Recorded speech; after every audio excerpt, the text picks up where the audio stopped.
भारत के प्रधानमंत्री कहते हैं कि स्वरोजगार करें देश के लोग, लेकिन हकीकत में क्या है वो हम आज पहुंचे हैं संगम नगरी प्रयागराज के नाइट मार्केट में, क्योंकि उत्तर प्रदेश की सरकार भी स्वर योजना के तहत लोगों को रोजगार करने की प्रेरणा देती है और तमाम योजनाएं बनाई गई जिसके तहत लोगों को रोजगार करने की योजना दी गई है। उसके तहत वो रोजगार करे और अपने घर और परिवार को अच्छे से चला सके और दो पैसा कमा सके और आत्मनिर्भर बन सके। देश को आत्मनिर्भर बनाने की भारत सरकार की मुहिम थी, उत्तर प्रदेश सरकार की मुहिम थी, लेकिन हकीकत जमीनी क्या है वो जानने के लिए हम आज आए हैं संगम नगरी प्रयागराज के नाइट मार्केट में। यहाँ पर है क्या कि यहाँ पर कुछ अधिकारी, मतलब बोला जाए तो कुछ मतलब 2, 4, 6 ऐसे अधिकारी होते हैं और साथ में होता है जो ठेकेदार उस एरिया का जो होता है, जो ठेका लेता है इस क्षेत्र का, वो अपनी मनमानी करता है। और यहाँ पर जो स्वरोजगार के तहत जो लोग यहाँ पर रोजगार करने आते हैं, क्योंकि यहाँ पे नारा दिया गया है, यहाँ पे स्वच्छ भारत का नारा दिया गया है, यहाँ पर कहा गया है स्मार्ट सिटी बनाई जा रही है, जिसके तहत यहाँ पर लोगों को मार्केट दी गई है और लोग यहाँ पर मार्केट लेते हैं किराए पर। उसके बाद यहाँ पर कुछ दिन लोग रोजगार करते हैं, लेकिन हकीकत क्या है जमीनी वो हम खुद लोगों से जानेंगे और बात करेंगे। क्या समस्या आ रही है भाई साहब?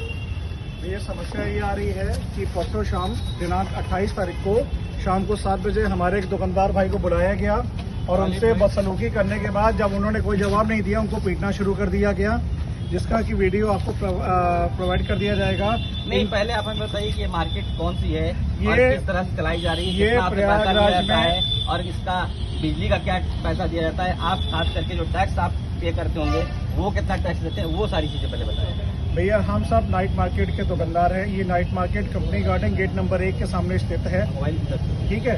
उसके बाद यहाँ पे ठेकेदार हैं दुर्वासा एसोसिएट्स जीएन उपाध्याय जी, जो कि कभी नहीं आए। उन्होंने ठेका दे रखा है अनवर खान और जूही जायसवाल को, जो कि यहाँ पे ऐसा गुंडा दुकानदारों को डराते हैं, धमकाते हैं, धमकी देते हैं कि तुमको करना करो, जो मैं बोलूँगा वो करो, नहीं तो दुकान उठा के बाहर भिजवा दी जाएगी।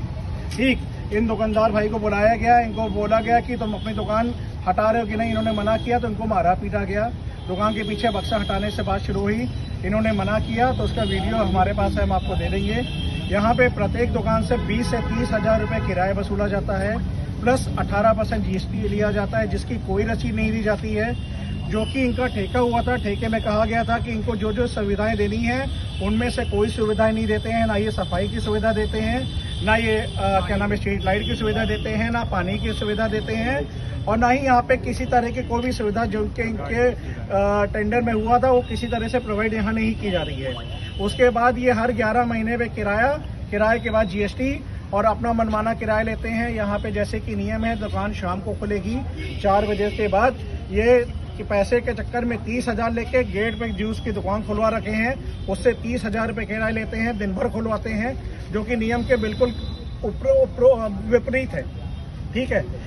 यहाँ पे इन्होंने हर दुकानदार को मीटर कनेक्शन देने का 10 से 20,000 रुपये ले रखा है, उसकी कोई रसीद नहीं दी है, जो कि पूरी तरह से अवैध है, जिसमें कि सारे दुकानदारों ने केबल खुद दी है और अपना कनेक्शन लिया है। गार्ड यहाँ पे ना ही कोई इनकी सिक्योरिटी गार्ड की व्यवस्था है। सिक्योरिटी गार्ड एक बुढ़े को रख रखा है, दादा को, उनको पर डे मतलब ये जो ठेका है ये किस सरकार द्वारा दिया गया है? ये सर स्मार्ट सिटी द्वारा GN उपाध्याय जी को दुर्वासा एसोसिएट्स को दिया गया है, जो कि कभी आज तक नहीं आए। इसको किसके अंडर में आता है ये स्मार्ट सिटी के अंडर में आता है, नगर निगम स्मार्ट सिटी के अंडर में आता है।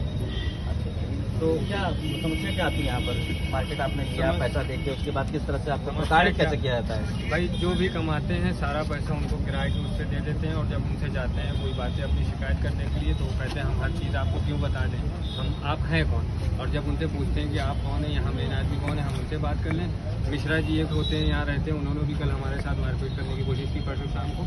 जब मिश्रा जी से बात करते हैं वो कहते हैं जूही मैडम से बात करिए, जब जूही मैडम से बात करते हैं वो कहते हैं अनवर भाई से बात करिए। यहाँ 3 लोग रहते हैं, 3 तरह की बातें होती है, और हम लोगों को कोई दिक्कत कोई परेशानी होती है, कोई गार्ड की ज़रूरत होती है तो गार्ड जो रखे हैं चर्चा ऐसे हैं कि उनको खुद गार्ड की ज़रूरत है, ऐसे लोगों को गार्ड पे रखें। तो हर तरह से कोई भी चीज़ सुविधा हमको अगर चाहिए थी कुछ नहीं मिलती, और पैसा 22,000, 25,000, 23,000 जिसका जैसे चाहते वैसा कराया। और वो समस्याएं आप लोग साथ हैं, उसके बाद आप लोगों ने किसी से कुछ किया, किसी से मिले, संपर्क? इस समस्याओं को लेके हम लोगों द्वारा सिविल लाइन थाने में FIR कराई गई है।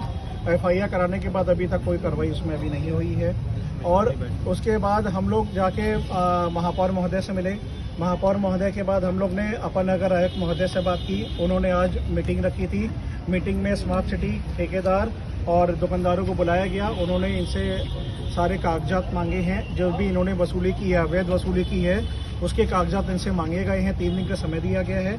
उसके बाद अपर आयुक्त महोदय ने हम लोगों को फिर से बुलाया है। आश्वासन दिया है कि जो भी कार्रवाई होगी वो कागज आने के बाद जैसी जो भी हम लोगों के हित में कार्रवाई होगी वो करेंगे। यहाँ पर जितने मतलब जो किराए पर दुकान ले रखी है, जो भी लोग यहाँ पर हैं, दुकानदार हैं, वो सब वेल पढ़े लिखे सारे लोग हैं। सारे दुकानदार यहाँ पे पढ़े लिखे हैं, सब अच्छे घर के से बिलोंग करते हैं।